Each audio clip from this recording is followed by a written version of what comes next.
अहमदनगर जिल्ह्यामध्ये परतीच्या पावसानं थैमान घातलाय। नारायण डोहो गावात लेंडी नदीवरचा पूल वाहून गेलाय।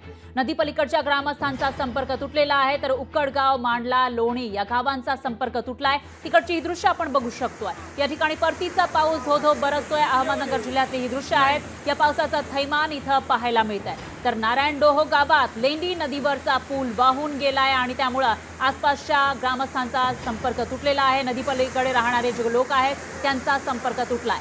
उक्कडगाव, मांडला, लोणी गावांचा संपर्क तुटल्याची माहिती समोर येते। सध्या परिस्थिती इतकी बिकट झालेली आहे। रोडचा ज्यांनी साधा पूल तयार केला होता येण्या जाण्याकरता रस्ता, तो वाहून गेलाय। मराठी शाळा गावामध्ये, हायस्कूल रानामध्ये, जुन्या माळावर आता दोघींचाही संपर्क तुटला। दोन्ही मुलांना शाळेत येता जाता येत नाही। आता परेगावचे काही मुलं इथं, दरवाडीचे येतं, काही काय मराठी शाळेत लहान लहान मुलं येतं, त्यांना नेऊन आणून घालायची काय परिस्थिती आहे। इथं समुद्रामध्ये ब्रिज तयार होतात, पूल तयार होतात, आणि नदीला पूल का तयार होत नाही? पाण्यामध्ये त्यांनी ते काहीतरी सोय करून ते पूल तयार करण्यात घ्यावा।